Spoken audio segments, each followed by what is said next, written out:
Hey guys, welcome back to the channel. Hope you guys are having a great evening. I don't know about you, but been watching a lot of Christmas movies lately in this month of December with the wife and my mom. And we were watching The Family Man tonight with Nicolas Cage from 2000.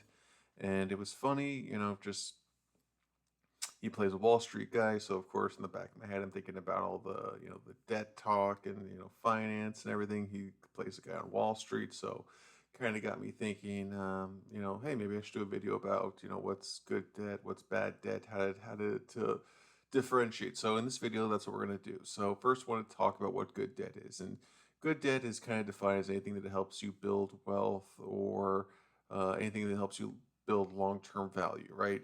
And this could be financial, human, or production or productive, right? And rather than just funding a short-term, consumption like a bag or, some materialistic item. And bear in mind, it's not magic, it's not risk-free. It's just like anything in life, there's risks. So when used intentionally and strategically, it can move you forward in life instead of holding you back. So what makes good debt, right? At least usually one of these features, and often more than one of these features. It often builds an asset, and that's something that appreciates or produces value over long term, increases your earning power, and that helps you make more money in the future, which is all of our goals as investors is make more profits, over the long term, right? Has manageable terms. This is one of the biggest things that people get messed up on, and that's they get so focused, just like this is all they could see about getting the item, that they don't make sure that it doesn't have predictable things like a good rate, no toxic traps, predictable income coming in, and yeah, like I said, you need to make sure that we got locked in at about a 3.5%, I want to say, rate. There's no reason for us to leave.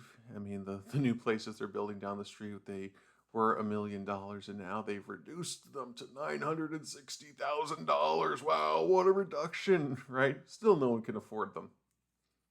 Normal people, at least. I mean, I don't know who's first time home buyers buying a $960,000, without a lot of help from the family. But again, this, is what will happen is this will solve an actual problem, your asset, right? And this isn't a lifestyle inflation creep or impulse spending. Like I said, getting, some Dior, getting some Versace, getting some Michael Kors, getting some whatever your thing is, Rolls Royce, right? Optics and consumerism. That's all bad debt.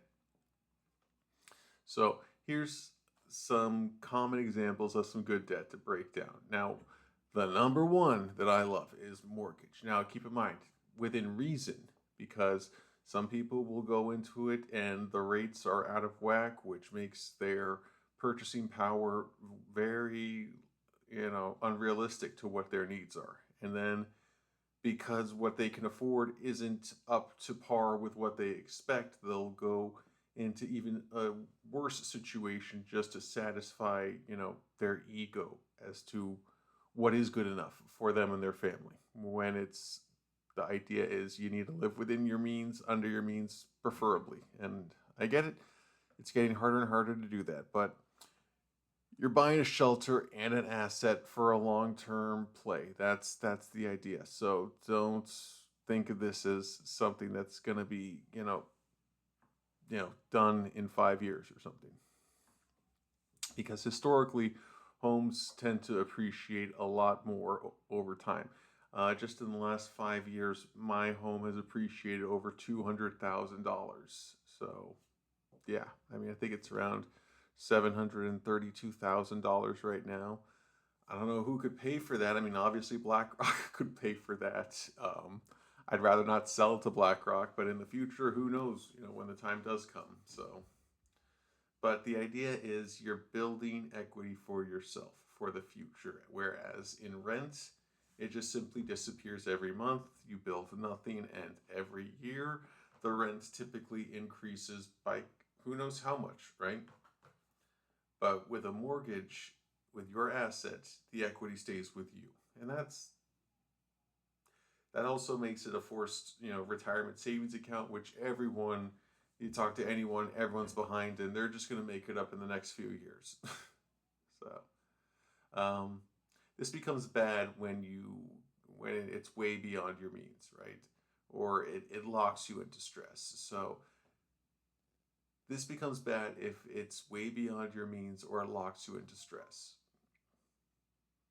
And this could also be education. And this, you got to be strategic about it, not blind. What do I mean by that? Don't go get a master's degree in basket weaving, right? In motivational coaching. I mean, do something that you already have experience in, you're already in the field in, something that will actually raise your salary cap. Something like a degree, a certification, um, or skills that actually raise income. Things like a trade school, nursing, engineering, teaching credentials. These are the main things that you see in our society that will further you in life and provide you with a greater return on investment. Transportation that enables income. Transportation, it's you got to get it out of your head. You're not stunting, you're not showing up. You are getting from point A to point B. It is a mode of transportation that will make you money. That is it, right? Reliable cars need to work and they need to run to get you to work, right? Or to run a business. It's that simple. If you don't, I mean, I don't know how you're gonna get to work, and who's gonna trust you to do business with you if you can't even show up, right? And I mean, this goes even further in car dependent areas, be it your Los Angeles, your Texas, Dallas, Houston area. Um, I mean, there's a lot more other areas I could go to, but those are kind of the top ones that come. Miami, Florida, Tampa. Let me know in the comments what places are really car dependent, right? So you need a car, right? A $70,000 car in a long term loan, that's not good debt. That's a trap. That's going to end up being typically repoed and resold over and over again. And keep in mind, when you're buying a car, you're not buying a car, you're buying a financial instrument, aka a loan, with a typically very high interest, on the loan. So you're often paying a lot more than just the value of the car. Now, there's also business or income producing debt. Loans to scale or to start something that earns money. Equipment, inventory, or tools that increases output.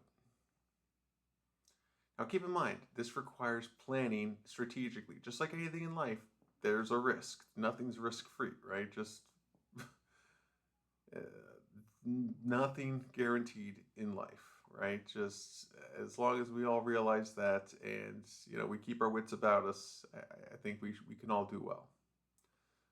So, what's considered not good debt, especially when the financially illiterate seem to love to call it good debt?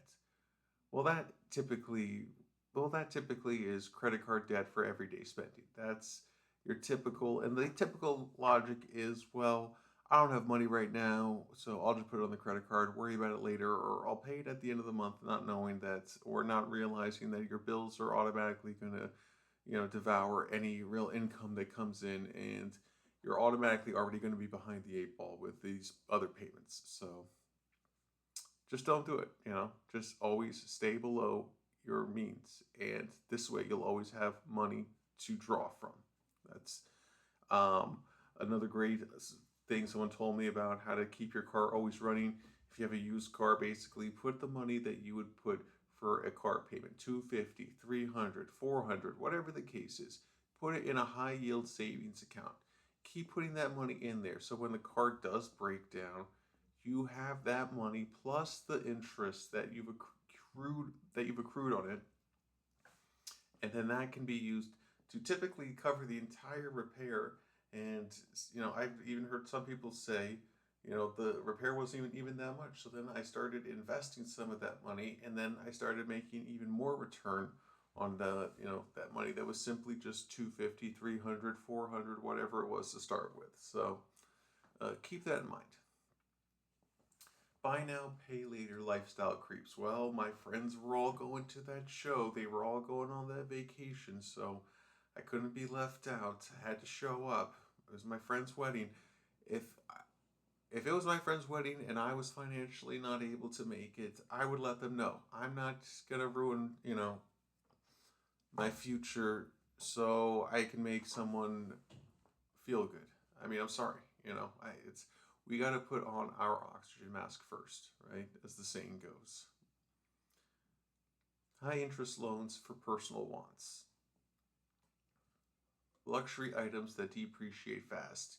Your fancy cars, your bullshit designer brand clothing, even jewelry. Who knows? Rolex might all be fake from China. I'm sure you've all heard that story or seen that stuff. So, I mean, just keep in mind that if it doesn't build value, then it probably isn't good debt.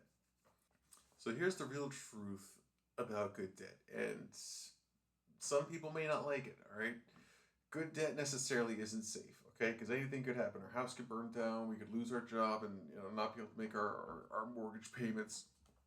But at the end of the day, these are calculated strategic moves that we are making to better our lives, for the better our families' lives, okay? And it only works when our income is stable, payments don't choke our cash flow, the upside clearly outweighs the cost. If used wisely, debt can be a tool. If used unwisely, debt will become a trap. I often like to remind myself of the quote by Albert Einstein that said, compound interest is the eighth wonder of the world. Those who understand it will earn it, and those who don't will pay it. And I think we're seeing that more and more in this society that we live in today. So, one sentence I like to kind of think about to look at debt as kind of a rule of thumb to help kind of keep me level headed, and it's a good one, And if the debt helps future you earn more, own more, or be more stable, and you could still sleep at night, then it's probably good debt.